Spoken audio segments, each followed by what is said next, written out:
Hoje nós temos a honra de conversar com o jornalista, produtor cultural, idealizador e coordenador do projeto Uberlândia na Rota das Culturas, Carlos Guimarães Coelho. Eu, Amanda Marques. E eu, Igor Castanheira, Igor do Simanca. A gente vai contar muito das histórias desse grande inspirador da cultura de Uberlândia. Incentivou muita gente, são mais de 3 décadas trabalhando com cultura e fomentando a cultura na cidade de Uberlândia. Então, pra gente vai ser uma honra, né, Amanda? Com certeza. Carlos, eu já gostaria de começar você fazendo um balanço das atividades do Uberlândia na Rota das Culturas desse ano.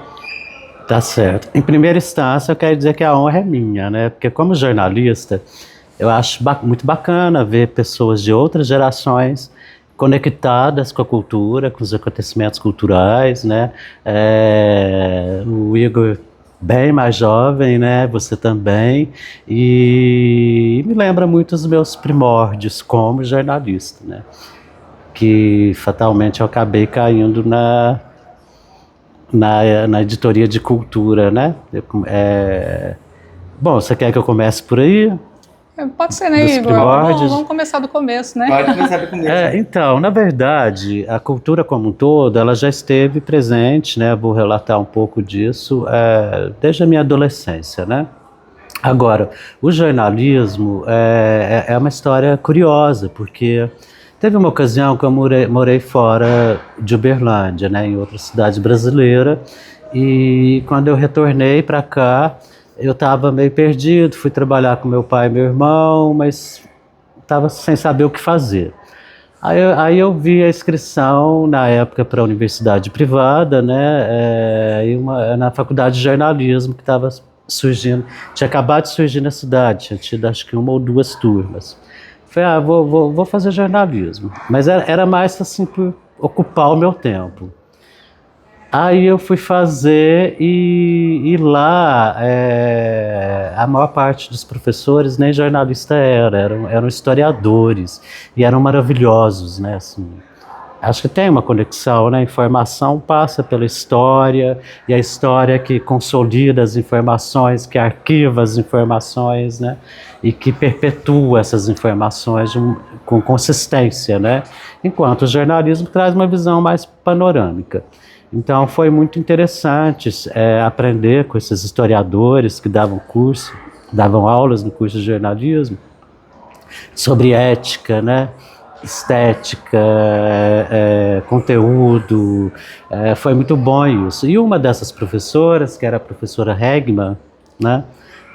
Que é uma grande amiga que admiro muito como intelectual, né? Ela escrevia publique-se, né, nas minhas provas, nos meus textos. E um dia ela me ligou dizendo que no dia seguinte teria uma reunião com o jornalista do estado de Minas, né, o Marcelo Castilho Avelar, que já faleceu e foi um grande amigo depois, e que eu estava lá para trabalhar no jornalzinho do festival de dança. E foi quase uma imposição, né? Eu estava inscrito, aí foi uma ida compulsória, assim, né? E eu cheguei lá, o Marcelo também ficou muito interessado na minha linha de trabalho e fez com que eu me tornasse editor assistente dele. Depois, em outras edições do mesmo jornalzinho de festival, eu também fui o editor, quando o Marcelo Castilho Avelar passou para a produção, porque ele também era muito conectado às artes, ele foi trabalhar na produção do festival e eu fiquei como editor. Depois a Ana dos Guaranis também editou, não editei todos os jornalzinhos do festival. Mas foi como aí lá desse evento, a Secretaria de Cultura já me chamou para fazer outros trabalhos do Arquivo Público, do Carnaval, outros jornaizinhos, e o Jornal Correio já me convidou para trabalhar lá. E eu fui trabalhar na reportagem geral, né? E aí o editor-chefe da época, ele me chamou para ir para a editoria de cultura, né, que era o Maurício Ricardo Quirino. Ele falou, não, Carlos, que é isso, você é a cultura, vai para a reportagem da cultura. Fui para a reportagem da cultura, do Caderno Revista, e logo eu me tornei editor, né? Eu passei pela editoria de cultura da Ana dos Guaranis, e depois pela Renata Neiva, e depois substituí a Renata Neiva como editor de cultura, né? Foram quantos anos no Jornal Correio? Ixi, eu tenho que recapitular isso, mas eu acho que foram 3 anos. Só que eu tive idas e vindas, né? Então eu saí do Jornal Correio, depois várias vezes eu voltei, né? Ou para fazer trabalhos esporádicos, eu voltei para uma ocasião para ficar como editor de domingo e de suplementos especiais.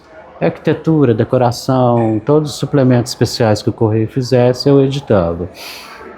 E depois eu voltei, não me lembro mais para qual editoria, mas também como colunista, né? Tinha uma coluna semanal lá. E aí eu saí porque eu fui trabalhar ao longo de toda a existência da Secretaria de Cultura, que eu vi surgir, e trabalhei em todas as gestões com projetos esporádicos. Pela primeira vez eu fui convidado para ser assessor do secretário. Aí eu saí e pensei, poxa, tantos anos trabalhando na Secretaria de Cultura, pela primeira vez eu vou trabalhar dentro. Aí fiz até uma última crônica no Jornal Correio, uma crônica emocionada e com uma visão muito romântica, né? Achando que eu ia entrar para a Secretaria de Cultura, ia trabalhar exclusivamente com cultura, eu ia, mas achei que eu ia ter autonomia para fazer 1000 projetos, para desenvolver 1000 ações culturais e tudo. Aí eu percebi que não era isso, que era mais assim para fazer o que já estava determinado que seria feito, para dizer não para as pessoas que a prefeitura naquele momento queria dizer não, para restaurar alguma imagem negativa que a secretaria tivesse em algum hábito. Aí eu falei, gente, eu não dei conta, fiquei 1 ano e 2 meses só empurrando com a barriga até que pedi exoneração, porque eu acho o ambiente político um pouco insalubre, sabe, assim, é uma atmosfera que é pesado, eu acho que é muito pesado, muita energia às vezes ruim que vem para as pessoas que trabalham ali, né? E aí, como eu não tinha como executar aquilo que estava na minha visão cheia de romantismo, né? Eu falei, não quero ficar aqui não, porque eu tenho que ser autônomo, produtor cultural autônomo e trabalhar naquilo que eu acredito e naquilo que eu quero fazer, que eu quero realizar, né? Foi quando eu saí e ao longo dos anos anteriores, das décadas anteriores, eu já fazia trabalhos culturais. Mas foi a partir daí que eu fiquei fazendo exclusivamente isso e permanentemente, um atrás do outro, né? Antes eram coisas assim, às vezes uns 2 ou 3 eventos por ano, e a partir de então eu comecei a fazer quase que todos os meses, né? E como que foi essa caminhada? Você cobria uma época em que tinha que trabalhar final de semana, a cultura era sempre efervescente, você corria atrás dos eventos culturais aqui de Berlândia, na época do Jornal Correio, quando você começou. Como é que foi esse começo de relacionamento de você com a arte de Berlândia, com os artistas de Berlândia? Então, aí são 2 vertentes, né? Então vamos lá, como jornalista, né? Quando eu fui editor do Jornal Correio, eu tinha, e até conquistei isso, eu tinha a meta de fazer com que o roteiro do Caderno Revista fosse o mais completo possível. Então eu lembro que o roteiro de eventos culturais, musicais, festivos, do Jornal Correio, ele passou a ser uma referência. A pessoa queria sair na noite, queria saber o que estava acontecendo e ia lá no roteiro. Éramos minha equipe, né, do Caderno Revista, e uma página virtual que chamava Página Cultural, do artista Sérgio Evangelista, para a qual eu também andei prestando serviços depois, né? Andei tendo colunas lá. Então essas eram as duas referências. As pessoas queriam sair na noite, descobrir o que estava acontecendo, quem estava cantando, atuando ou expondo, aonde, ia na página cultural ou no Jornal Correio. Nessa época eu trabalhava no Jornal Correio numa emissora de TV. Aí eu saía do jornal por volta de 1h30 e já ia para a TV, né? Trabalhava demais, eu sempre trabalhei muito, né? E aí, às vezes eu estava no estacionamento, já indo embora, alguém ligava porque ia apresentar alguma coisa em algum lugar, eu voltava, abria o jornal fechado para incluir, porque a minha meta era que fosse o mais completo possível, né? E então foi uma coisa muito legal.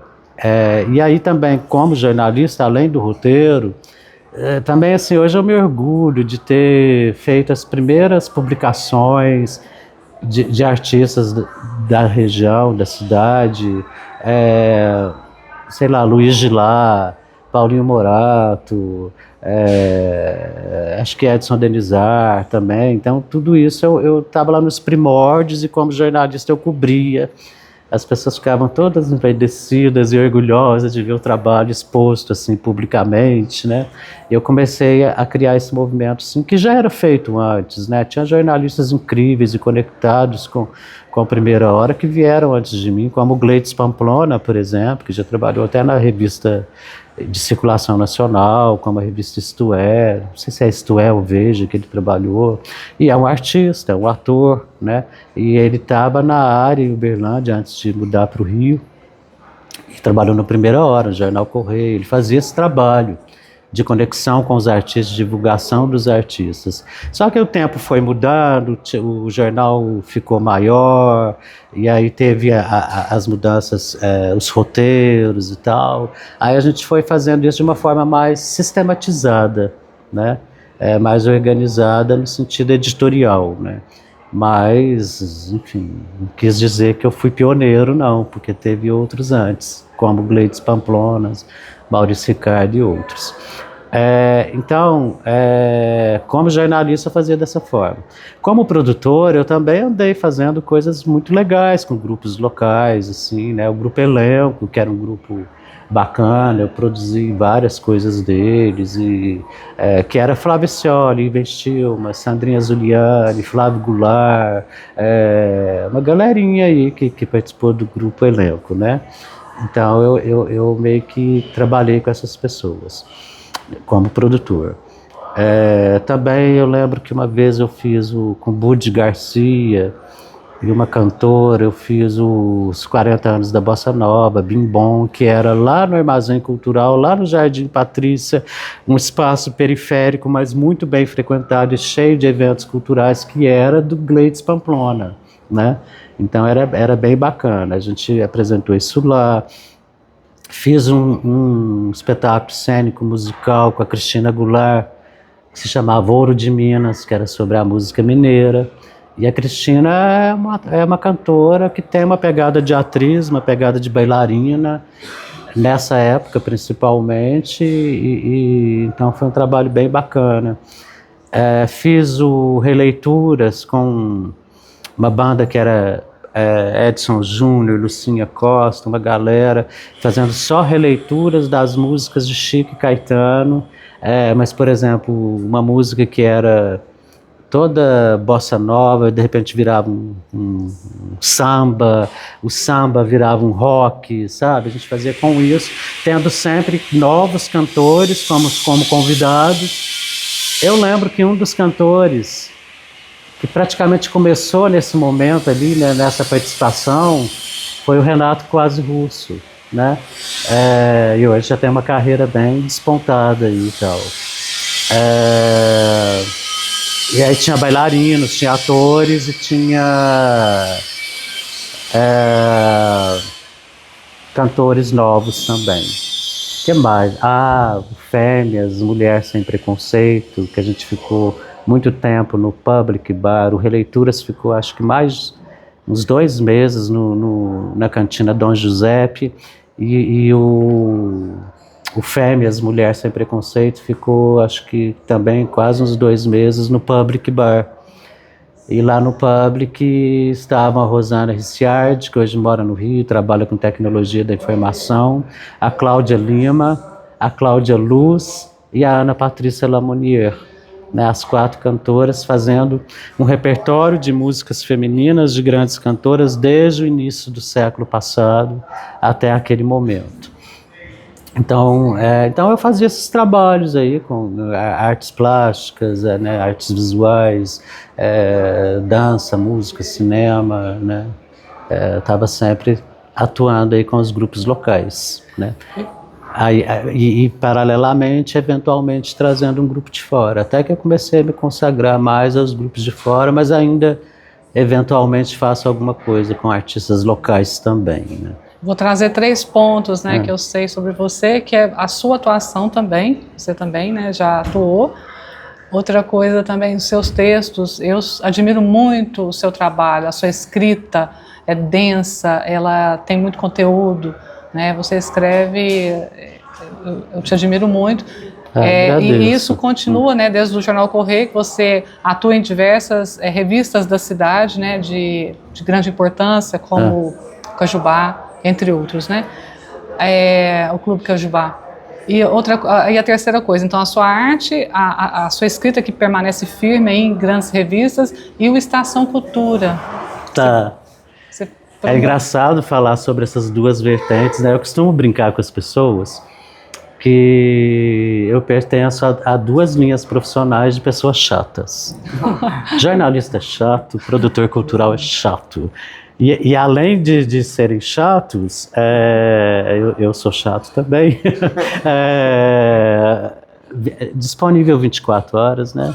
Conectado 24 horas. Não tem horário para jornalista e nem para produtor, né? De repente é normal eu atender uma ligação para o jornalista Carlos Guimarães ou para o produtor Carlos Guimarães meia-noite. E tem que atender, né? Não tem como não atender. Então, é até meio complicado falar das 2 vertentes ao mesmo tempo, né? Até porque elas têm relações entre si também, né? Assim, mas vamos lá. Então, você falou primeiro... Da sua atuação. Da minha atuação. Gente, isso é tão remoto, tão remoto. Porque quando me tornei jornalista, me pareceu uma surpresa. Depois eu parei para olhar, falei, gente, não é surpresa. Lá no primário eu fazia jornalzinho de mimeógrafo. Aí eu lembro uma vez que eu atuava no movimento estudantil e a gente fez um jornalzinho, e para pagar esse jornalzinho eu comecei a escrever para o jornal, né? E isso era jovem, e eu fico pensando, gente... Eu já tinha o pé no jornalismo e não tinha percebido isso, né? E me tornei jornalista. E a mesma coisa a produção cultural. O que acontece? Eu atuei, sim. Eu lembro que teve uma gincana, não é bem uma gincana, um concurso na escola, que se montou o Monteiro Lobato em todas, foi na escola José Inácio, que já foi uma escola, não sei como é hoje, mas foi uma escola muito cultural, de muita efervescência cultural, né? Já ganhou até prêmio da Unesco. E aí lá no José Inácio, de lá eu fui para o museu, mas lá no José Inácio teve um concurso que era, toda sala montava uma peça do Pedrinho. E eu tinha uma professora, a Leia Barbosa, que vai nos espetáculos, e toda vez eu quase estendo um tapete vermelho para ela e falo, Leia... eu não sei se eu te amo ou te detesto por isso, mas você é minha mentora, porque foi ela que me jogou, me despertou lá na adolescência, na 5ª série, esse desejo. E até hoje ela é conectada às artes, ela frequenta todos os espetáculos, e eu dedico isso a ela, porque, entre outras pessoas que impulsionaram minha trajetória como jornalista ou como produtora, ela foi a primeira, né? E aí ela fez esse concurso, cada sala interpretava... uma peça do Monteiro Lobato, e depois elegeram os melhores personagens, e eles apresentaram para a escola toda, várias vezes. E eu fui o Pedrinho, né? Entendeu? Então começou ali, mas, entre outras ações dentro da escola. Mas depois também eu fiz vários espetáculos. Eu lembro que eu fiz com a Dona Chiquinha, que eram duas coisas diferentes, né? A Dona Chiquinha tinha quase 70 e eu tinha 12, né?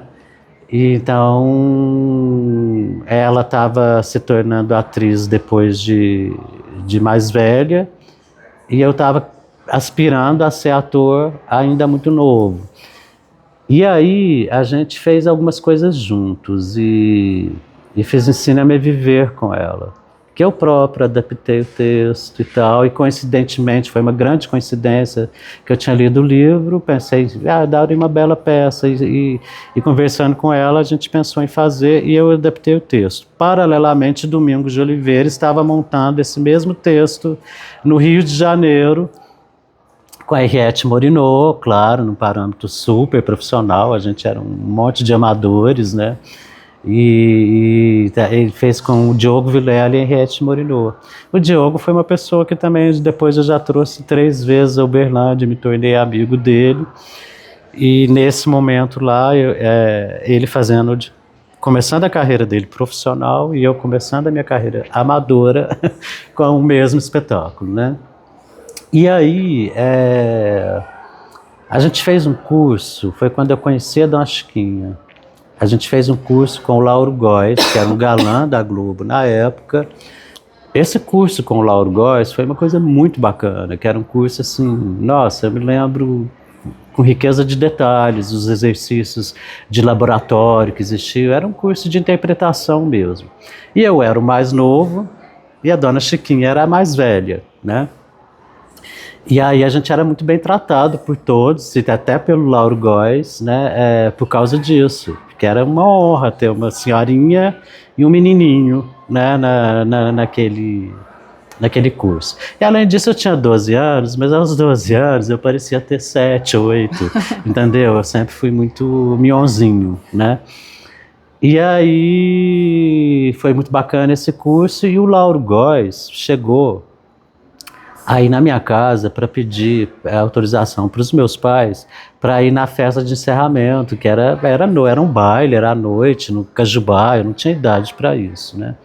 Mas ele não foi só para isso não, foi também para me convidar, para eles autorizarem a eu fazer um teste para ser o protagonista do Meu Pé de Laranja Lima, que o protagonista era uma criança, né? E eu fiquei todo entusiasmado e ao mesmo tempo inseguro, né? E meus pais até autorizaram, entendeu? Mas eu fiquei morrendo de medo, era como eu, nessa idade, mudar para o Rio de Janeiro para trabalhar como ator profissionalmente. E aí eu mesmo decidi não aceitar o convite, né? Por várias razões. Uma delas também é que eu tinha acabado de perder uma irmã num acidente de carro. E aí eu fiquei... E os meus pais, eles aceitaram porque eles nunca foram repressores, nunca tolhiram os caminhos dos filhos, né? Então, e perceberam que eu queria, mas eu percebi que para eles era como se fosse uma outra perda, né? E aí depois eu pensei, gente, nada é por acaso nessa vida, né? Eu teria pirado no Rio de Janeiro, com a fama que isso poderia incorrer, com uma carreira profissional de sucesso tão jovem. Eu acho que eu seria um desses atores que se tornam atores mirins e depois piram quando amadurecem, né? Então eu não acho que isso foi ruim, não. E também porque, com o andar dos anos, eu percebi que eu tinha um fascínio pelas artes cênicas e o desejo de ser ator, mas eu não tinha elementos para ser ator. Eu acho assim, cada um relaciona com o seu ofício de atuação de uma forma. No meu caso, eu via o ator como um ator completo. Para mim, ator completo é aquele que canta, dança, chora, ri, faz comédia, faz drama, tem a palavra, né, o volume de voz, a projeção de uma maneira grandiosa, a expressão corporal de uma maneira grandiosa, e eu não tinha quase nada disso, né? Eu vejo, por exemplo, Paulo Altran era um grande ator, Luiz Melo é um grande ator, né? Mas porque eles são completos, né? Chamar para fazer um drama, ele faz na máxima potência artística. O Paulo Altran fazia dessa forma. E ele mesmo falou, ele não é cantor, ele não canta, ele é desafinado, mas como ator ele às vezes cantou.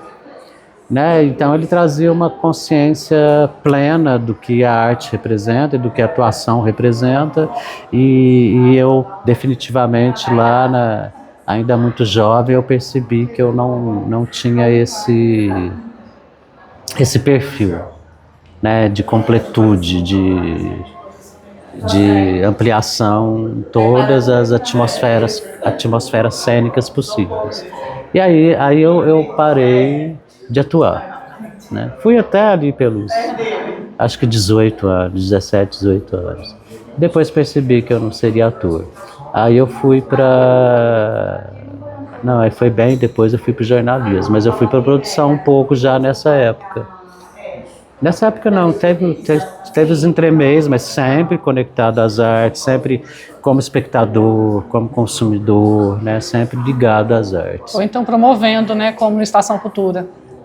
Mas isso já foi bem anos depois, né? No caso do Estação também foi uma história um pouco maluca. Eu estava no Rio, captando para um evento, né? Nessa época a gente trazia muita coisa no Teatro Rondon Pacheco, né?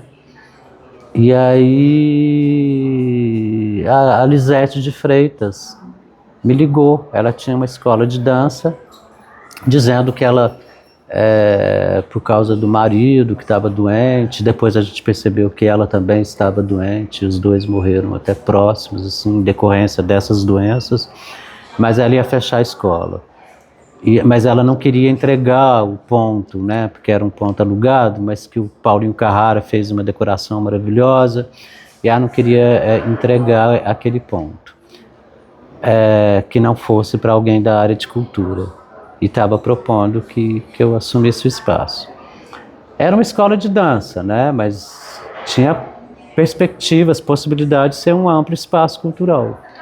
Aí eu fui, chamei novamente o Paulinho Carrara, corri atrás de alguma parceria e consegui um recurso com alguém da minha família emprestado para poder fazer as reformas necessárias e transformar num café-teatro, né?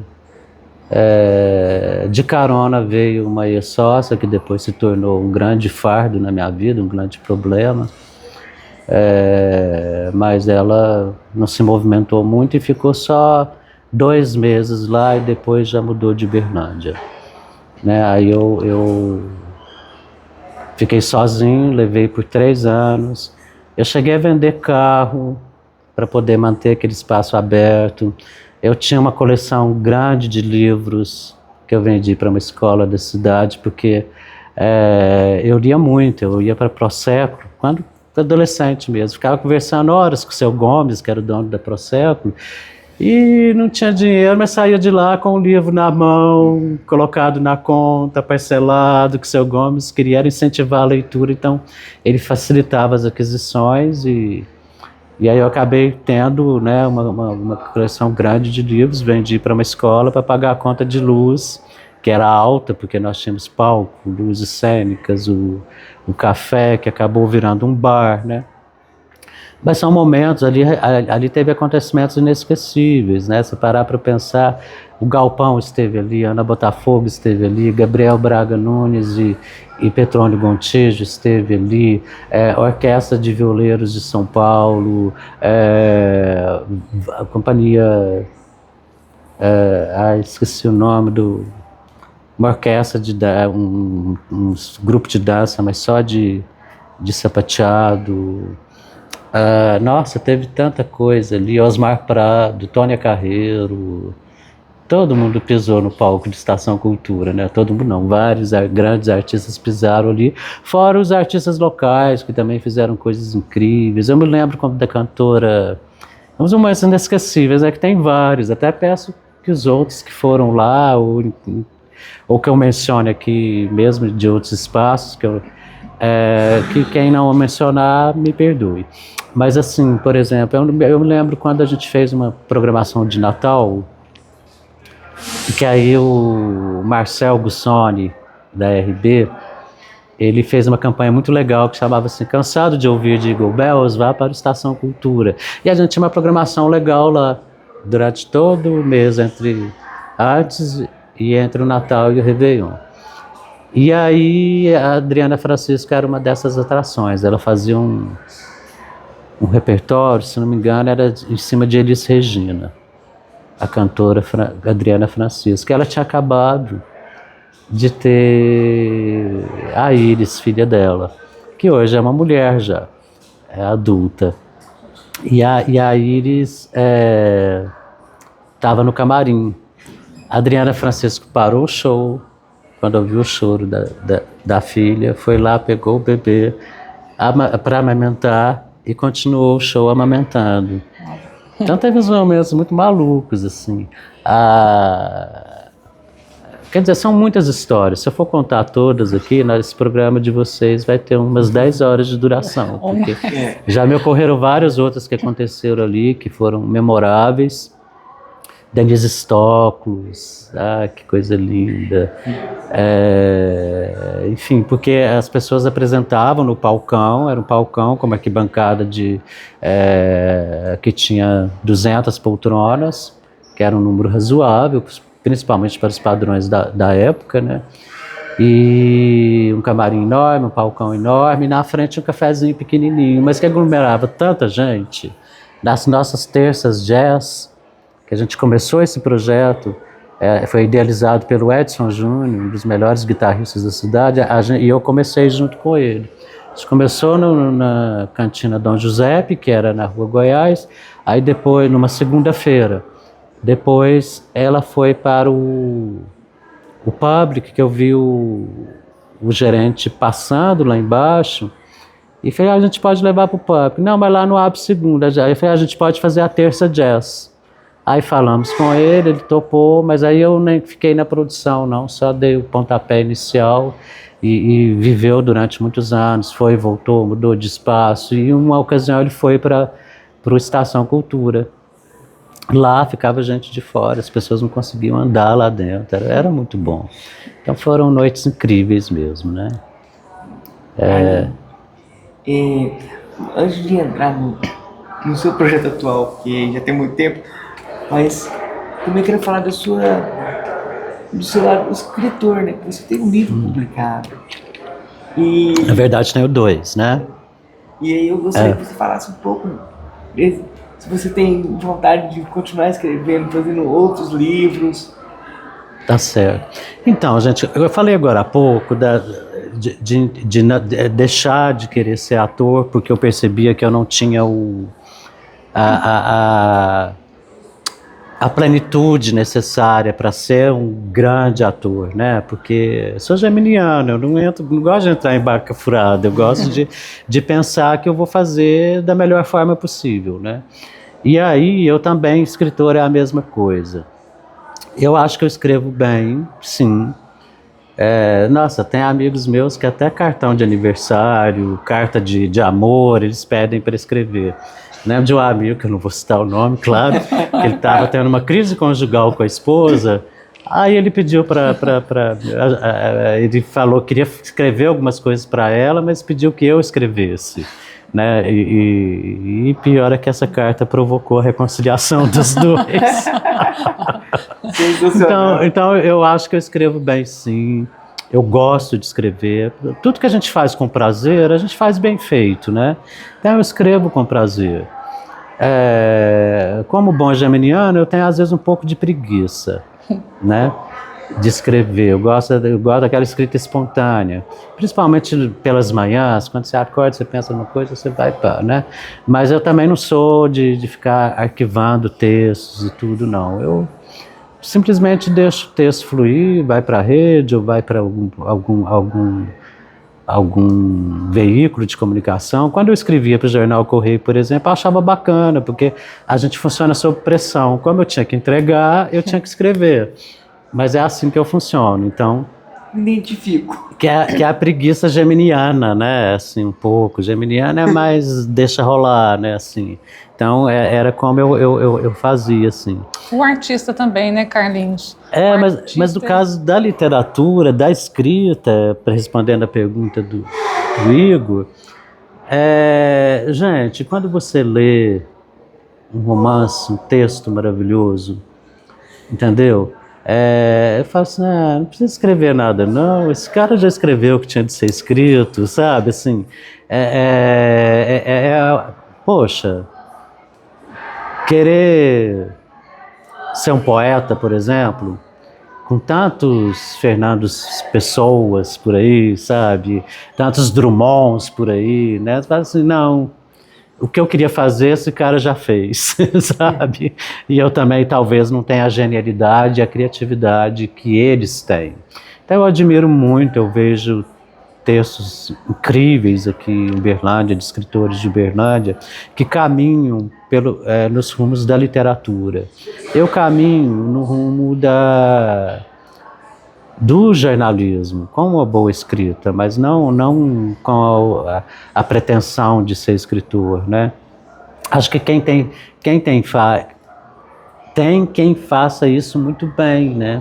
Eu gosto muito, por exemplo, do Enzo Banzo, né? Que é o Enio Bernardes, ele escreve muito bem. O Danislau, que é colega dele no grupo Porcas e Borboletas, também escreve muito bem, né? Tem várias pessoas em Uberlândia que escrevem muito bem e com uma veia literata, né? No meu caso, a mesma coisa se aplica ao jornalismo. Eu não sou historiador. O meu livro, que você perguntou a respeito, o Nau à Deriva, o Teatro Uberlândia, de 1907 a 2020, 2014, eu acho, 2012, não sei, tem que olhar lá.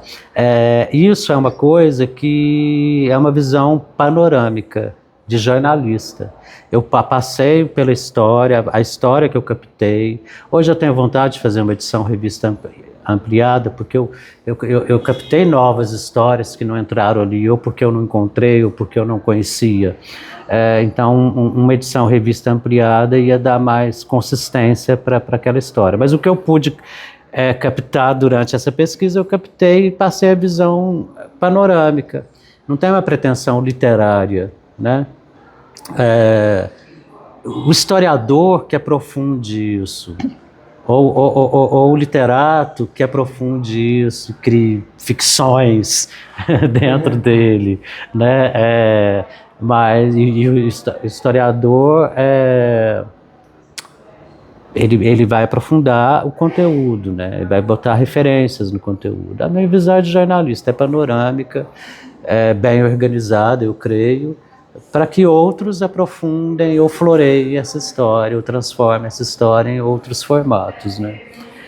Então tem esse livro e tem outro também, que em termos de literatura eu nem gosto muito, que é o Crônicas do Interior, Retratos de Minas, né? Que são 20 cidades mineiras, junto com o fotógrafo Beto Oliveira e mais uma equipe. A gente viajou por 20 cidades mineiras e eu colocava uma crônica minha e convidava um cronista da cidade para escrever sobre aquela cidade, né? Isso foi quando terminou a Estação Cultura e eu estava muito cansado e botei na lei estadual de incentivo à cultura, ele foi aprovado. Eu captei um recurso para isso, mas eu estava muito exaurido, muito estressado, então eu acho que hoje eu faria tudo diferente. Há quem goste, há quem elogie, mas eu acho os meus textos mal construídos, as cidades talvez eu escolheria outras,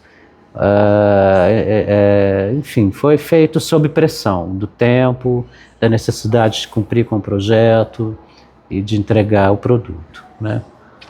Mas eu prefiro o Nau à Deriva, porque já vai muito mais para dentro da minha área, né, afetiva, e só gostaria de fazer edição revista ampliada. Eu espero que um dia surja a oportunidade de conseguir viabilizar isso, né? entendeu? Você foi modesto agora há pouco, falando que tem recordou, né, de muitas vivências suas, muitas experiências, daria umas 10 horas, com certeza essas 10 horas só para esse ano, né, de 2024, né, Carlinhos? Então, voltando lá, a primeira pergunta... Também, 2024 daria muitas horas de bate-papo. Então a gente pode pôr umas 50 horas, porque o passado, se eu começar a contar, por exemplo, o período que as pessoas que eu conheci, as histórias curiosas que aconteceram nos bastidores, a minha experiência com umas mini turnês, como a que eu fiz com Paulo Altran, né, de conviver com uma pessoa tão genial durante esse tempo todo, foi uns 15 dias, né? A gente pode fazer um podcast por mês com você, assim, a gente vai... Daria, isso, né? daria. Carlinhos, seria uma boa ideia, hein? Então, antes de você fazer esse balanço, que é o que eu tinha, né, começado, mas com certeza tinha que falar desse trabalho seu todo, gostaria de falar de algumas outras coisas, que as suas parcerias. Você falou do Beto, a Maíra, né, a sua sobrinha, que está com você há tanto tempo, né, promovendo a cultura aqui em Uberlândia. Há uns anos você idealizou Uberlândia na Rota das Culturas, e aquela equipe que era um pouco mais enxuta ficou mais arrojada. Não é isso?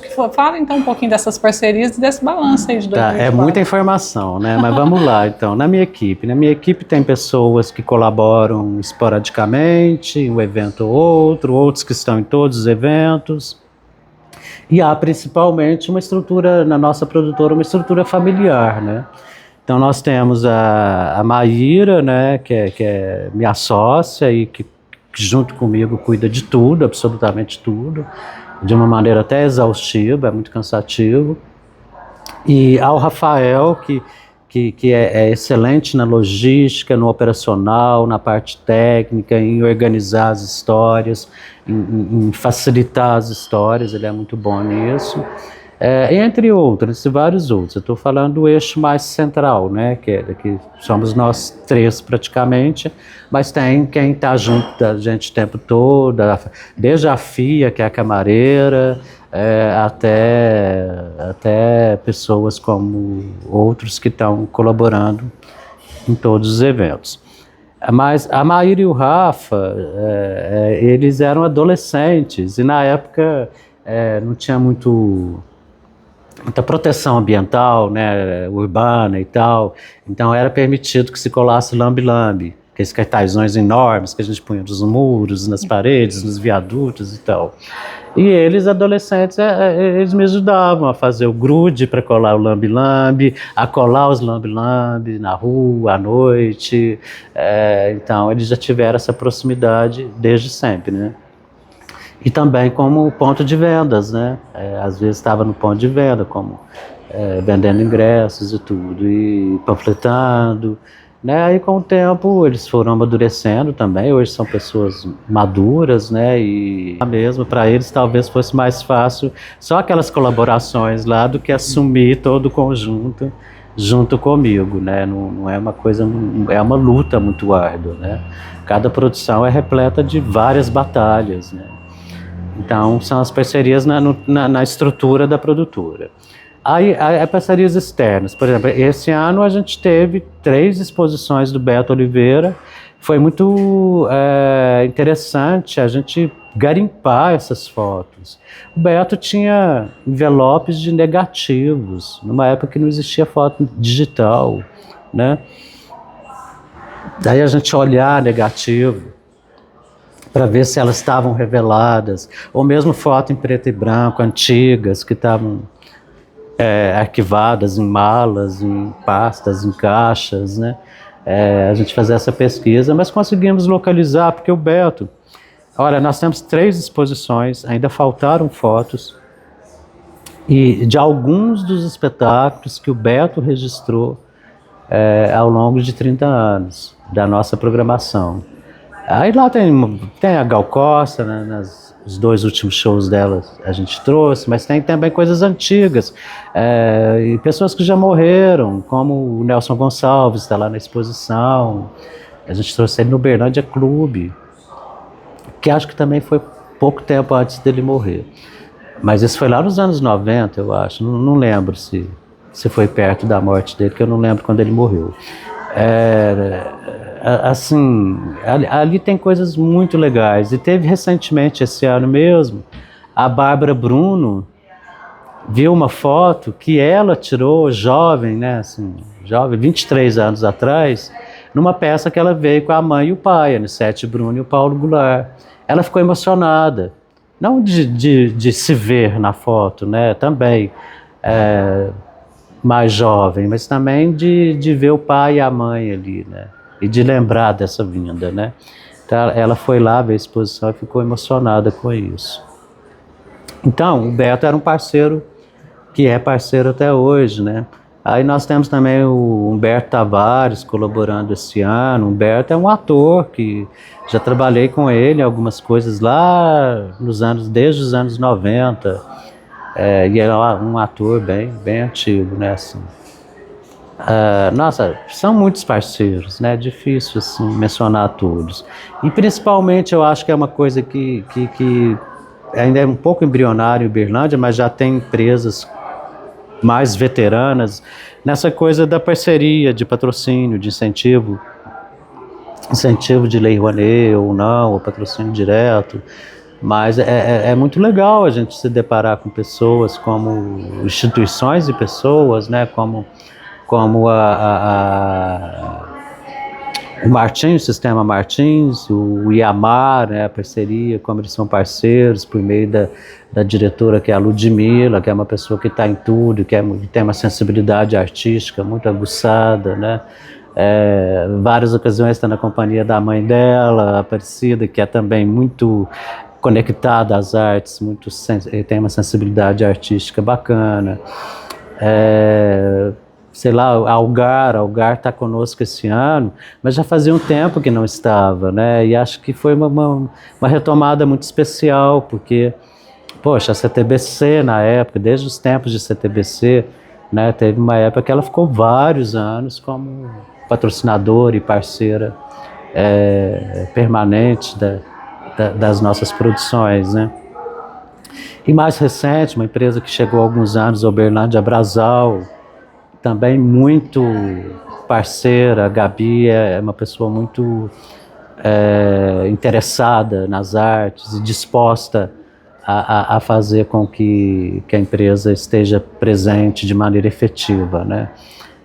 Nossa, é muita gente, Colégio Nacional, não, eu vou até pegar aqui alguma coisa para ver melhor, né? Pode ser, né? Nossa. E o que é legal também. A SANC aqui, né? Fundada dirigida, presidida pelos irmãos que são músicos, né? Então tem a sensibilidade. A Start está há muitos anos com a gente. E sempre prestativa, e a Unicred, né, que não só nos apoia eventualmente, apoiou esse ano todo, mas chegou a nos dar o voto de confiança de celebrar os 30 anos da Unicred, que nós fizemos com o maestro João Carlos Martins, né, o ano passado, né, para celebrar os 30 anos da Unicred. Aí vem todos os apoios, né, os novos e os antigos, né, a TV Integração também é uma grande parceira e já há décadas apoiando os nossos projetos, né. E aí tem vários, né, e são parceiros assim inestimáveis, que a gente valoriza muito essas parcerias, procura dar muita visibilidade para elas, né, e é isso, né, assim. Sem eles a arte não existe, né. Carlinhos, e já que a gente entrou no Wood, na Rota, nas culturas, queria que você fizesse um balanço dos espetáculos que veio esse ano, e a gente está prestes a encerrar a programação.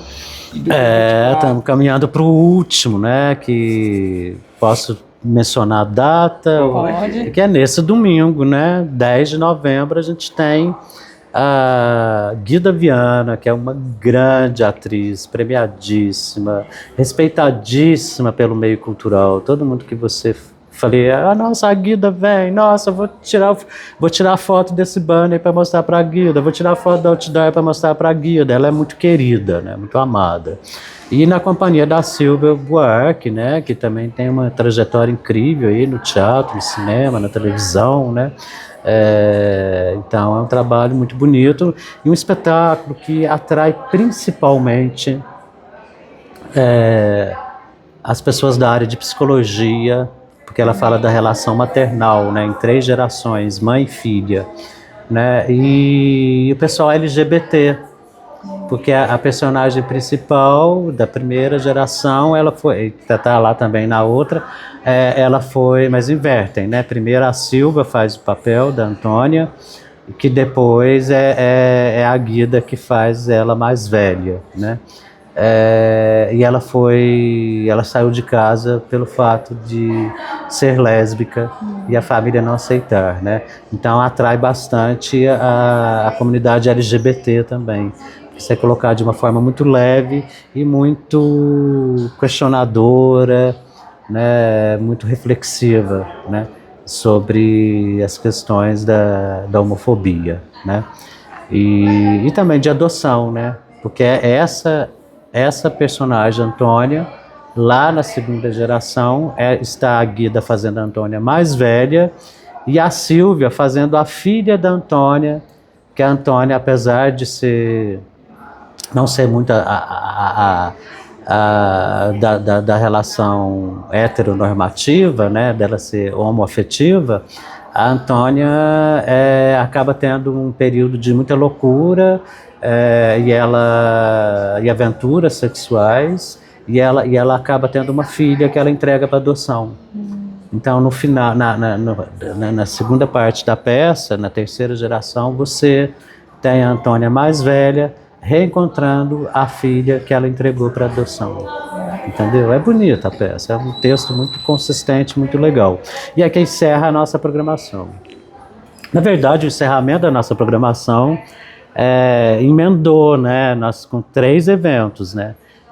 O Maravilhoso Ficções, que vocês assistiram, com a Vera Holtz, né?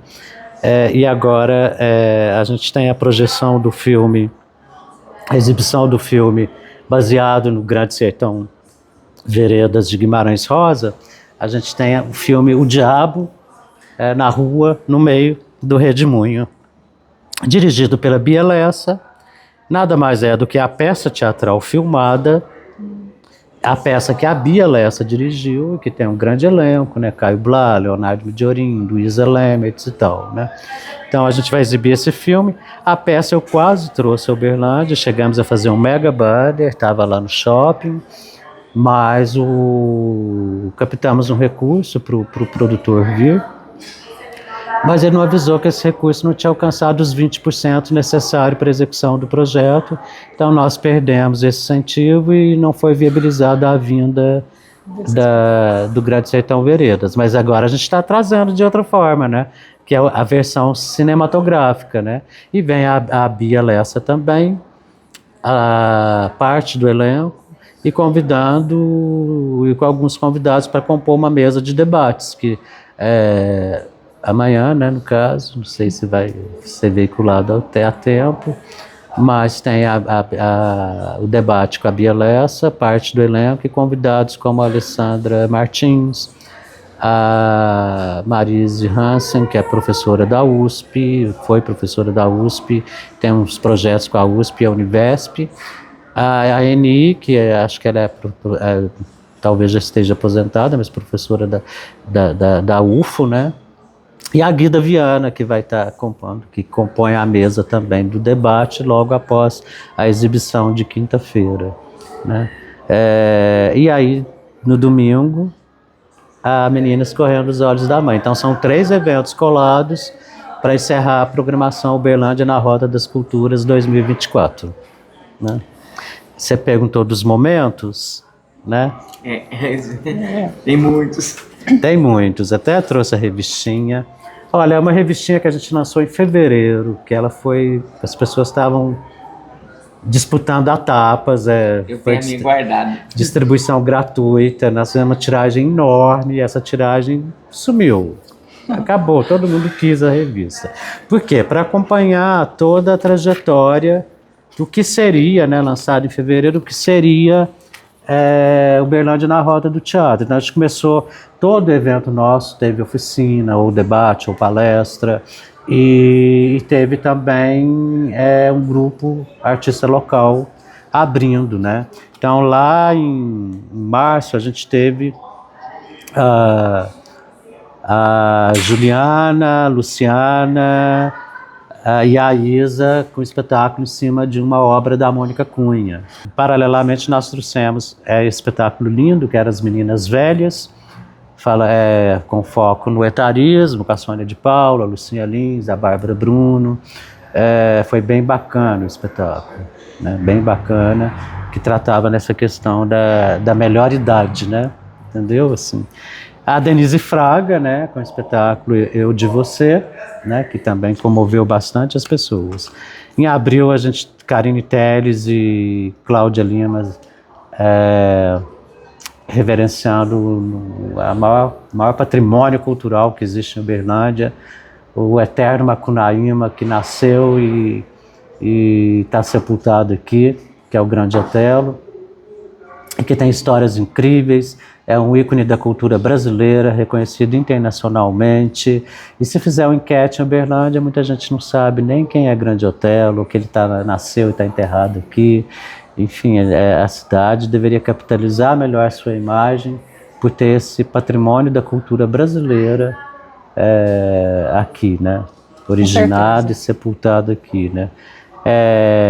E aí foi bem bacana essa performance. Depois a gente teve a Marisa Hort, né, com Bárbara, né, passando pelo tema do alcoolismo, também de maneira leve, divertida, né, mas muito bacana, né, mas também trazendo a consciência, né, do que esse problema representa, né. Tivemos um ícone das artes cênicas locais, que é o Flávio Scioli, elogiando e musicando e cantando o teatro, né, ao lado da pianista Maria Célia Vieira, né. E aí nós tivemos também a Sueli Franco e elenco fazendo o espetáculo em cima da vida da Virginia Lane, né. Foi muito legal, a vedete do Brasil. Tivemos a Orquestra Brasileira do Cerrado, né, mostrando parte do seu repertório, uma orquestra muito bacana, fazendo a performance nas noites de abertura da última sessão de Freud, que foi um sucesso absoluto. Talvez tenha sido a que mais teve público o ano todo, porque foi muita gente. Eles vieram fazer 2 sessões, fizeram 4, ficaram gente de fora, e a peça era muito legal.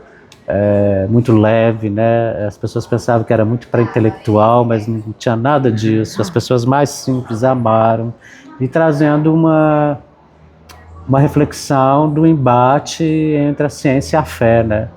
O Freud, assumidamente ateu, e o escritor que tinha sido Lewis, que tinha sido ateu e se converteu ao cristianismo. É bonito todo o discurso, e as pessoas saem, tanto ateus quanto religiosos, fiéis, fervorosos, saíram felizes, porque o final acaba dando a impressão que o Freud vai deixar de ser ateu, ou que o religioso vai virar ateu. Então você acaba atendendo os dois lados, né? Você deixa a reflexão para as pessoas pensarem o que quiserem.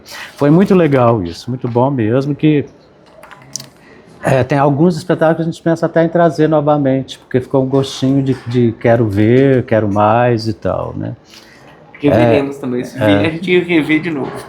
Nós tivemos uma performance maravilhosa da área de dança com a companhia IT, do Jonathan Hills. Fez um trabalho lindo, né, com coreografias aéreas e de solos. Muito legal mesmo. E aí, paralelamente a ele, nós tivemos 2 espetáculos, né? Nós tivemos Meu Corpo Está Aqui, que foi incrível. Eu adorei essa peça porque ela traz PCDs, né, que são as pessoas com deficiência, representando eles próprios. Não era autoajuda, não era draminha, não era poeminha, não era o que as pessoas estão acostumadas a ver quando se trata de PCDs. É mostrar a história de pessoas que tem seus afetos, seus desejos, seus sonhos, né? E isso foi muito legal, foi muito vigoroso, trouxe uma potência de consciência para a gente não tratar PCDs como pessoas que não fizessem parte da civilização, porque são humanos como nós e, na verdade, o que a peça traz é melhor ainda, ela mostra que todos somos deficientes. Pode não ser uma deficiência física, mas a gente tem nossa deficiência intelectual, comportamental, de caráter, de qualquer coisa que seja.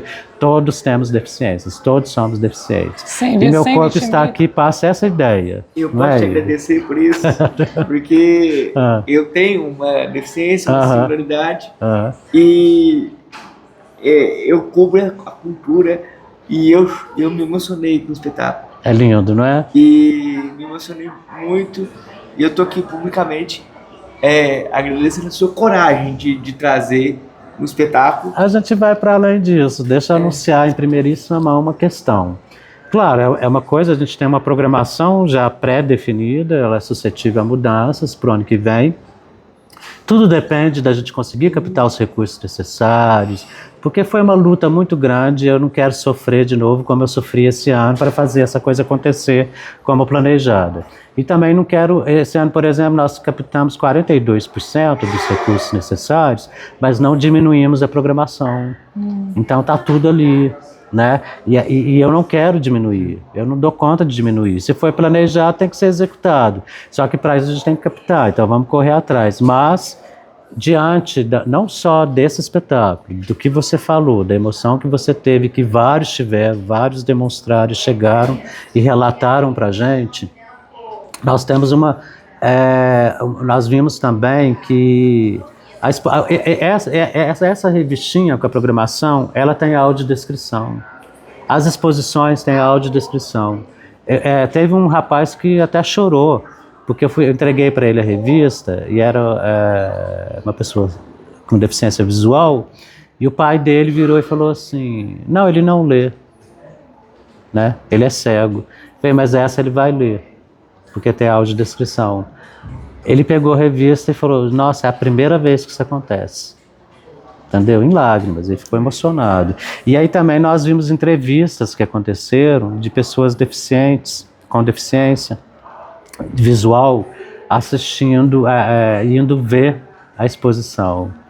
Aí alguém falou, poxa, mas é tão irônico isso, né? O cego está indo ver.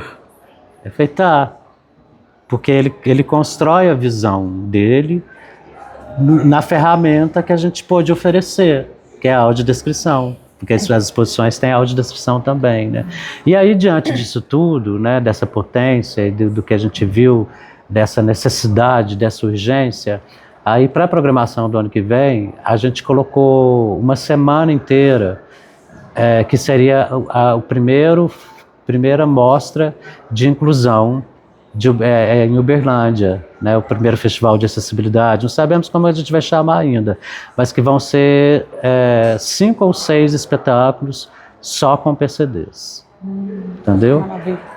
Então isso faz parte do Uberlândia na Rota 2025, na Rota das Culturas. Eu já vou falar que eu vou ficar aqui semana inteira, tô a semana inteira aqui com você já. Pois é, né? Não, de repente pode conversar, você até trabalhar conosco, né, nesse recorte, nos dando consultoria, nos dando sugestões e tal, né? Seria uma honra para mim. Porque eu acho que é isso, gente, tudo no campo artístico, no universo cultural, talvez seja o ambiente onde eu realmente me identifico, mesmo que eu vá para jornalismo, que eu vá para uma empresa, que eu vá para engenharia, que eu vá para medicina, eu vou acabar dando um jeito de trazer para o ambiente cultural, né? Porque é ali que a gente se localiza, né? Então, nesse sentido, é tudo uma soma, sabe? E não dá para a vaidade morar também, né? Assim, tipo, eu vejo artistas que às vezes estão em comecinho de carreira, amador ou profissional, mas aí já dá um suspiro, já fica envaidecido e já se coloca de uma forma megalomaníaca mesmo, uma forma narcisista. Isso não existe, é tudo uma soma em prol de transformações na humanidade, na civilização, né? E aí a arte existe para isso, né? E aí tem que somar entendeu? Não importa se trabalha na Globo, se trabalha em algum outro lugar, se é famoso, se é anônimo, entendeu? Eu acho que quando o artista existe, para mim a matéria-prima que constitui a arte é a generosidade. É a generosidade. O artista vaidoso, o artista narcisista, ele não consegue dividir o palco de uma maneira potente se ele tiver isso. Ele só vai fazer isso como a Vera fez. Vocês observaram como a Vera em ficções trata a contracena dela, o músico Pupi. O músico já está famosinho, que ele faz trilhas para Globo, tem vários espetáculos que é tudo composição dele, tudo, então ele já não é um anônimo. Mas mesmo assim, né, ela é muito mais do que ele, muito mais veterana, muito mais conhecida, né? Mas ela trata ele com cuidado, com reverência, com generosidade. É isso que tem que existir em cena. E acho que nos bastidores também, né? Por isso que eu acho, poxa, se a gente está ousando, que é uma ousadia da nossa parte, a gente não milita na área da inclusão, a gente procura oferecer ferramentas de inclusão para que elas sejam cada vez mais facilitadas no mundo. Mas não é a nossa área de atuação. Então a gente tem que chamar quem é da área, ou quem tem a experiência e sabe dizer o que deve ser feito, né? Com certeza. Então acho que tudo é uma soma. Soma a gente, soma os atores, soma os técnicos, soma os patrocinadores, todo mundo soma para construir um momento, uma história que traga benefícios para as pessoas. Só isso, não é? Exatamente. Então, aí depois dessa parte inclusiva da nossa programação, nós trouxemos também a divertidíssima Grace Janucas, né? Fazendo Dercy Gonçalves e tal, né? Assim, colado na outra esfera. Aí aqui houve uma mudança de data, né? Ela foi para novembro, em agosto, na verdade, quem veio em agosto? Marco Nanini. Marco Nanini, né? Então foi o Marco Nanini com Outra ideia. uma desconstrução teatral, né? Porque Gerald Thomas é desconstrução, né? Mas foi espetacular, né? Demais. Foi bem feito. Cara, Nanini também, você pode entregar uma bula de remédios para ele, que ele vai fazer maravilhosamente bem, né? Então, e o Gerald Thomas é um diretor de uma nova linguagem, que trouxe um novo campo magnético para o teatro, né? Assim, novas visões, né? Uma nova leitura contemporânea, né? E que aí, pela segunda vez, o Nanini se apropriou desse saber, né? Do Gerald Thomas, e os dois juntos construíram o Traidor, que é interessantíssimo, né? Confuso para a maioria das pessoas, né? Mas interessantíssimo. Confuso porque é uma desconstrução. E as pessoas estão acostumadas. Tem muita gente que vai ao teatro para ver, no caso do Nanini, queria ver A Grande Família, né? No caso das outras atrizes, queria ver... no caso da Marisa Hort, queria ver Sai de Baixo, né? Entendeu? Então, e aí percebe que o teatro não é isso. É um campo de construções e desconstruções, como a do Gerald, para promover mudanças, para promover reflexões, para promover catarse coletiva, né? Que é a melhor parte desse ofício, né? Quando o teatro provoca a catarse que o teatro traz, né? Que é aquele sentimento coletivo e que vai para transformações, né? Assim. Então ele foi em agosto e tivemos os irmãos, né, compositores célebres de Uberlândia, Luiz de Lá e Edson Denizar, homenageando Noel Rosa, né. Depois nós tivemos o Tom na Fazenda, né. Foi muito forte. Tom na Fazenda foi uma coisa incrível, um fenômeno teatral que as pessoas, que veio também para fazer 2 sessões e fez 4, o Nanini fez uma sessão extra, né. O Tom na Fazenda foi uma coisa que impressionou muitas pessoas. Esse foi um caso de que vocês tiveram que ver a agenda e tudo de madrugada, né? O Babaioff mesmo falou. Foi. Na verdade, é uma história até curiosa. Tem um espetáculo que a gente vai trazer o ano que vem, na Semana da Inclusão, que a gente teve que mudar, né? Que é a Companhia Balé de Cegos. Que é da Associação Fernanda Bianchini de São Paulo. A Associação Balé de Cegos, ela é a única companhia de balé de cegos do mundo, de bailarinos cegos do mundo. Ela passeia muito para explicar o método dela de ensino da dança para pessoas com deficiência, não só cegos, mas todos os tipos, né? Ela traz para esse universo na ONG que ela tem. E ela viria, mas aí, olha só, gente, nada no mundo é por acaso, né? O Balé de Cegos não daria para trazer esse ano, então já estava programado, mas teve um imprevisto e a gente passou para o ano que vem. E aí passou meia hora do telefonema com a Fernanda Bianchini, o Sérgio Saboia, que é o produtor do Tom na Fazenda, me liga. Ela estava lá em Paris, porque acho que era a terceira temporada deles na Europa, eles ficaram lá de fevereiro a junho.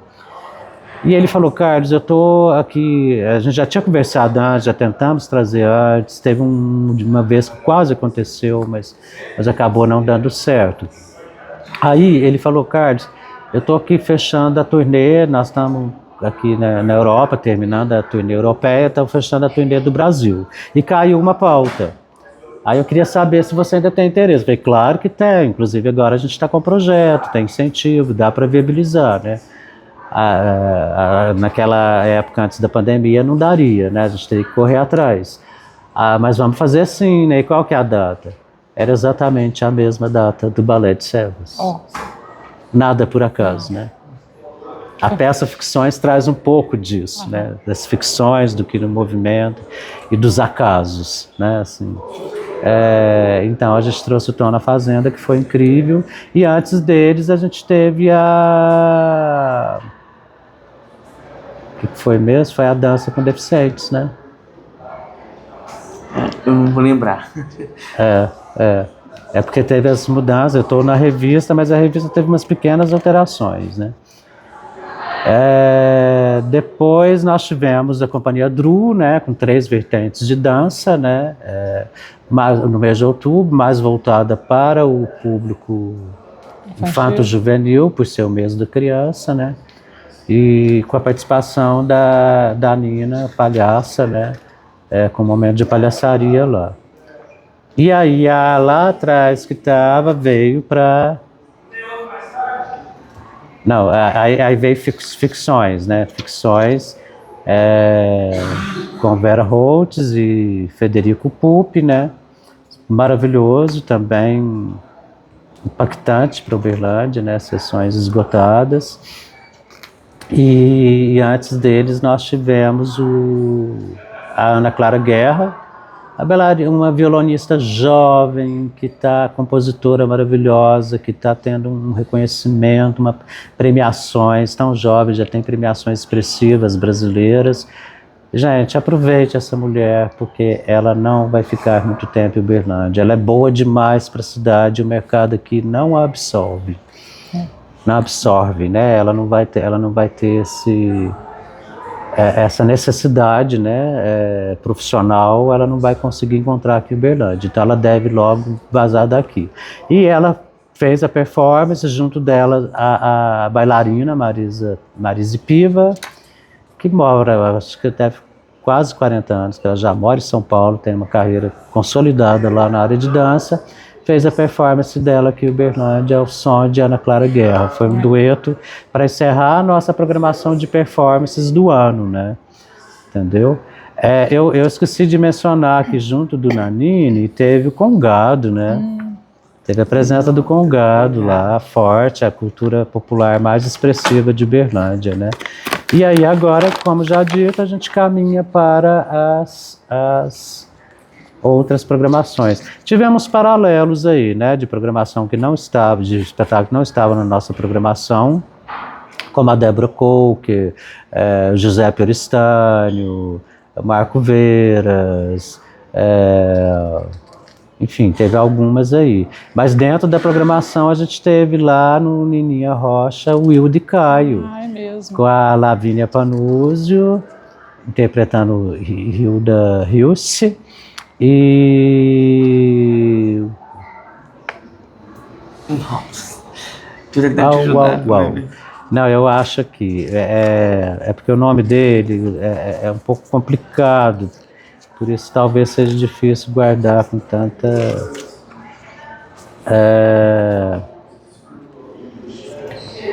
Aqui, ó, mas eu precisava ter o óculos para ver. André Kirmair, né? Fazendo Caio Fernando Abreu, né? Então essa foi a programação do ano, né? E aí eu não vou nem, se eu entrar nas oficinas que fizemos, os momentos emocionantes, gloriosos, oficinas que comoveram as pessoas, aspirantes a artistas, aspirantes a escritores. A gente teve oficina com o Kiko de dramaturgia.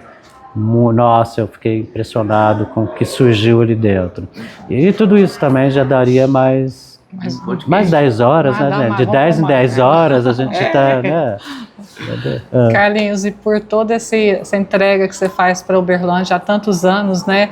Proporcionando para a gente cultura, parcerias, momentos antes do teatro, o teatro, tantas reflexões, tantas transformações, né, Igor? Eu digo, a gente sempre se transforma cada noite, cada novo evento. Cada momento mas a gente aprende essa é a função da arte, né? Tá Tocar as pessoas, transformar as pessoas. A gente tem historinhas também ao longo desses anos todos de gente que chegou no camarim depois da peça e contou história pessoal de transformação, sabe? De como aquele espetáculo foi imprescindível para a vida daquela pessoa. Não são poucas histórias não, gente. É incrível, é muito mais do que a gente pensa. Vocês viram um exemplo atual, recente, no domingo, quando a Vera faz aquela cena belíssima, entendeu?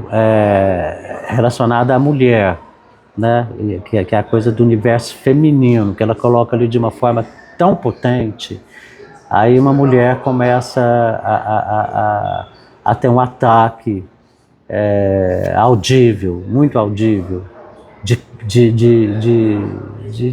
pânico, não um ataque de pânico, um ataque de catarse, né? Ela se sentiu tocada, ela tem alguma ferida aberta, e aquele discurso dentro do espetáculo, aquele texto tocou ela de uma maneira muito profunda. É claro, porque também estava na voz da Vera Holtz, que toca, né? Que tem essa imensidão artística para alcançar quem estiver assistindo ela, né? Então, isso são histórias também que já dariam mais 10 horas a gente contar essas histórias paralelas. Uma coisa que ela falou muito, a Vera, é que se você ficar no quarto, você não vai arrumar nada. E ela falou outra coisa também que ficou marcado para mim, é que eu sou através do outro, é a cooperação. Então, assim, muito obrigada, Carlinhos, por tudo que você tem feito para Uberlândia, para a cultura de Uberlândia. E eu e o Igor, nós trouxemos para você um presente de um artista aqui de Uberlândia, o Diego Póvoa. O Diego, ele ele é professor de inglês e se descobriu na pandemia. Então, eu tenho visto as obras dele, realmente é um artista, a gente percebe que ele é um artista visceral, né, porque ele é um artista das artes visuais também, né, ele faz vídeo, cinema, não é? Então, bem lembrado, o documentário da Nininha Rocha. Então, Nininha também é uma figura que tem uma participação nessa minha trajetória, e ela tocava muito no Estação Cultura, né? Antes de falar de Nininha, agradeço vocês e principalmente ao autor da obra, né, Diego, que eu estou vendo que pela a sensibilidade que ele sempre teve na questão do cinema, dos vídeos, ele está transpondo para as esculturas, gente. Olha que coisa linda. E as mãos é só entrega. Foi isso que a gente pensou, né, Igor? Vamos ver com o Diego, aquela obra, que é a sua entrega. Agradeço muito vocês três, né? Você, Igor e Diego, por esse presente que eu vou carregar no coração, assim, né? Mas voltando à Nininha, que é o filme que o Diego fez, né, o documentário, eu ainda não assisti, quero ver.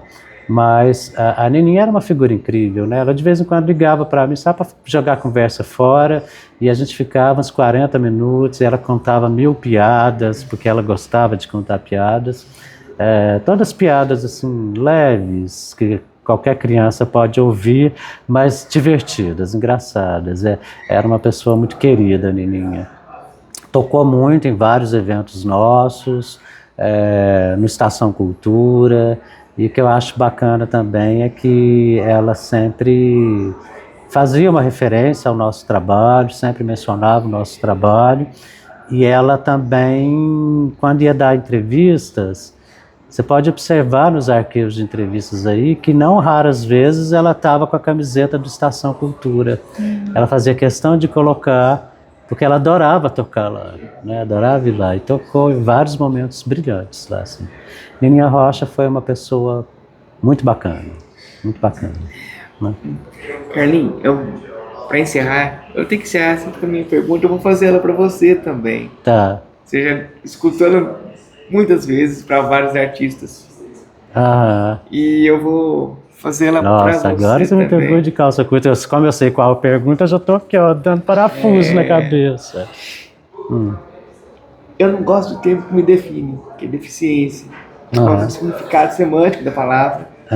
E eu troco esse termo por singularidade, porque todos somos únicos, todos somos singulares. A arte me deu essa expansão desse sentimento de unidade, e que cada pessoa é única.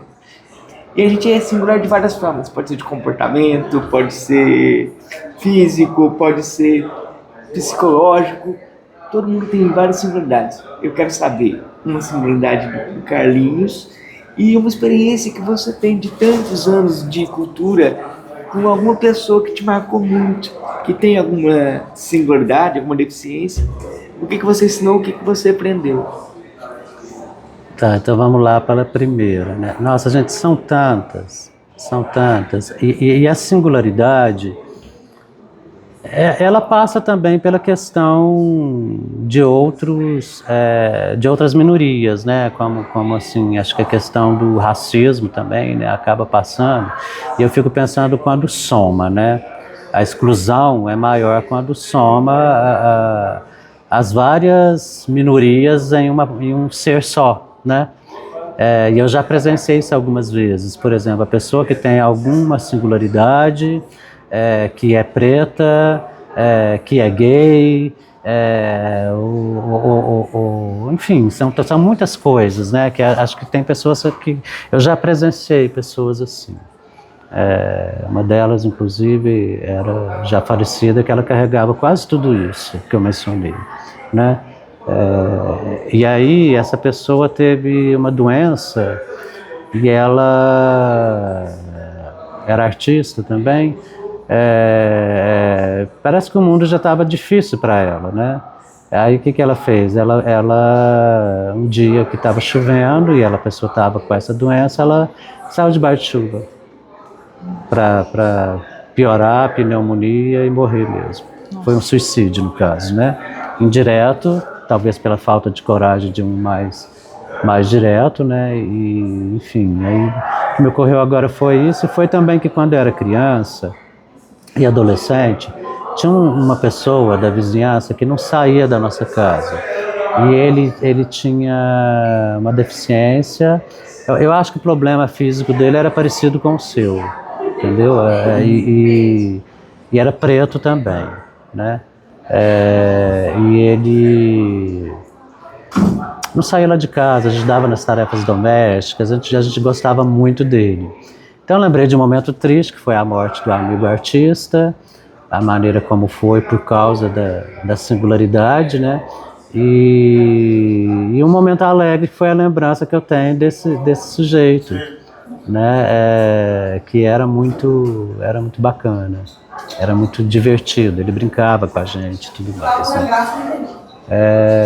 E aí são muitas histórias, né? Muitas histórias, assim, trazendo, e aí passando por uma questão que não é bem a singularidade, mas é o preconceito, que é a questão do racismo. Eu lembro também que eu nunca gostei, quando criança, de um clube da cidade, porque lá não podia entrar negros. E eu tinha muitos amigos negros, então eu não frequentava lá, porque tinha essa regra, né? Mas enfim, hoje até gosto, graças a Deus o tempo passou e esse clube mudou e é lindo, mas tem essa lembrança ruim, de um passado ruim, né? Passado da sociedade que era ruim, né? Não, deixa aqui. Gente, é muito lindo, viu? Adorei. Agora, assim, pensando em arte, cara, a arte teve vários momentos, né? Mas é o que eu mencionei mais cedo, o meu corpo está aqui, vai ser inesquecível. Mas teve outros também, teve infantil que a gente trouxe o ano passado, que tinha uma menina cadeirante e que ela atuava maravilhosamente bem, era infantil sobre o Pequeno Príncipe, baseado no Pequeno Príncipe. Era um aviador? O Príncipe e o Aviador, isso. Você lembra? Eu lembro, eu não vi. Mas você lembra da atriz que tinha lá? Era cadeirante ela, era ótima, gente, que menina, eu nunca vou esquecer dela, menina pra cima, divertida, e trabalha com teatro circo, é cadeirante. E mesmo assim, aqui em Uberlândia, a gente tem um problema grave com as calçadas, né? A locomoção das pessoas com deficiência não são muito fáceis aqui, não. Não é fácil, não. Né? Eu posso falar por mim. E ela via tudo isso, mas a maneira divertida com que ela lidava com isso era muito bacana, essa atriz. Então eu vou lembrar disso, com certeza é muita história, tem outras histórias também, mas eu vou lembrar disso e do Meu Corpo Está Aqui desse ano. E uma singularidade sua? Minha? Uma coisa que é só do Carlos. Nossa, mas não posso expor assim publicamente, não. Ai. Cara, é o que eu falei, que o espetáculo passa, assim, todos nós somos deficientes, né, assim, temos nossas deficiências, que podem não ser físicas, podem não ser evidentes, mas elas existem, né. Eu me vejo com 1000 defeitos que eu considero singularidades, né, no sentido de ser uma deficiência minha, né. A preguiça mental, às vezes, né, que me levaria para outros lugares, né, às vezes algum complexo de rejeição. Todo mundo carrega os seus complexos de rejeição, de inferioridade, né, assim. Enfim, eu acho que não sei, é difícil de falar,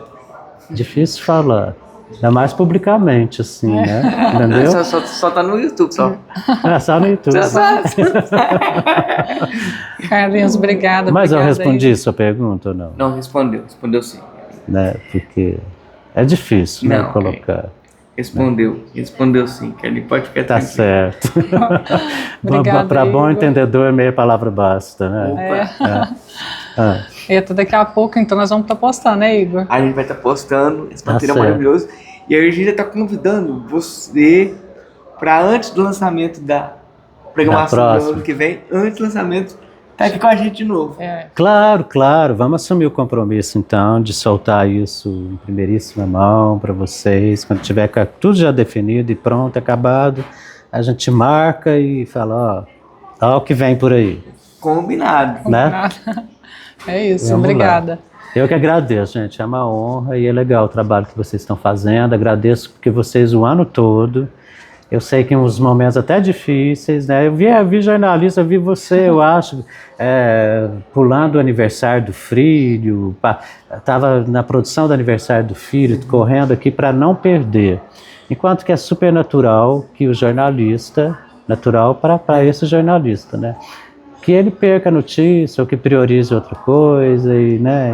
Então acho que fico legal o comprometimento de vocês, a presença. Não só na divulgação, mas também assistindo os espetáculos, né? Tudo isso é legal. Obrigada. É bom, mostra que vocês são comprometidos com o ofício do jornalismo e também com a cultura, né? Como consumidor delas, né? Que vocês não perdem. Tem vários que nem assistem, ou vai só nos mais famosinhos, né? Obrigado, Carlinhos, muito obrigado. Eu que agradeço. Obrigada. Até breve, né? Até breve. Tomara que eu consiga agendar logo, tomara que logo eu tenha boas notícias, que agora eu dependo de um monte de gente para ter boas notícias. Vai ter. Vai sim, Carlinhos. Então tá.